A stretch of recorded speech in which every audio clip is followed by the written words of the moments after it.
Now it's ISA season once again, and to tell us about the incoming changes is Martin Harris, Portfolio Manager at IG Smart Portfolios. Martin, thank you so much for joining us. Can you first tell us about the changes that have been highlighted with the news of a potential British ISA being launched? What's new? Thank you for having me, Angeline. Obviously, it's ISA season again. That's why I'm here, really just to remind everyone that they've only got a few weeks left until they can, make their deposits into their tax-free investments. In terms of that British ISA, 2 weeks ago, Chancellor Jeremy Hunt unveiled sort of plans to launch a new type of ISA, which was the British ISA, which would allow investors to allocate £5,000 on top of their stocks and shares ISA, 20,000, only into UK assets. It's still in a consultation phase, so it might not be relevant yet. But there are three things that are very relevant to stocks and shares ISA investors that I can share today. So what are they? All right, so the three things are, the first is that there's a freeze on contribution limits. ISAs are still at £20,000, and why this is noteworthy is that that subscription limit hasn't changed since 2017. Last 2 years, we've had a substantial amount of inflation, and so you'd almost think that it's about time that they raise that limit. What we might see is that British ISA is actually the raised limit. The second and most significant is multiple subscriptions. So this really introduces a lot of flexibility into your ISA. What it allows you to do is contribute to multiple stocks and shares ISAs in the same year.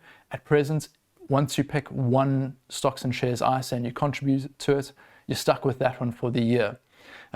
Going forward, you'll be able to blend your ISA or allocate funds, for example, to both a managed account as well as in your own personal self-directed account, buying individual stocks like Nvidia and Tesla. And the third change will be partial transfers. This is another flexible improvement. What it allows you to do is that if you want to transfer your stocks and shares ISA portfolio to another provider, at present you have to transfer the full amount over. What you can now do is you can transfer partial amounts, so you can leave half of it with your existing stocks and shares provider, and you can move the other half maybe into a self-directed account where you wanted to just buy Nvidia shares. So those are the three key changes that affect stocks and shares ISAs. So, Martin, all this is fine as long as you stay within that cap of 20,000, right? Correct. So with that multiple ISA subscription, you're still limited to the £20,000 cap, even if you have multiple accounts.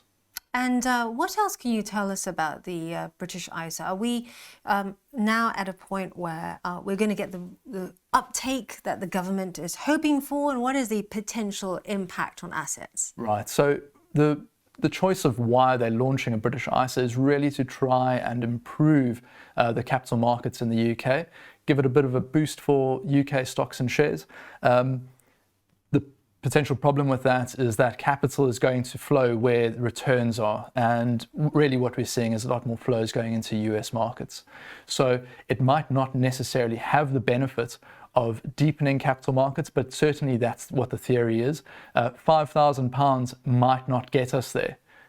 Why £5,000 won't get us there is because at present, I believe HMRC reports that only 1.8 million investors actually meet their £20,000 ISA subscription each year.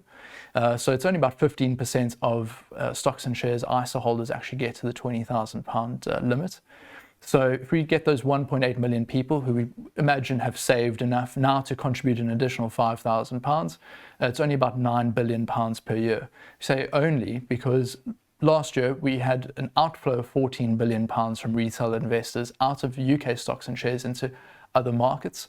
And so it would only stem the tide slightly. And that's why the overall impact might not provide enough of a punch to really improve the UK stocks and shares or UK capital market space. So all this is really fascinating. For those watching and wanting to get in on the action, what kind of products does IG offer? Right, so IG offer two types of stocks and shares ISAs. The first is we've got the self-directed account for clients who want to manage their own portfolio. And the second is we have the IG Smart Portfolio, which is a discretionary managed account for those who want an investment manager to handle their ISA.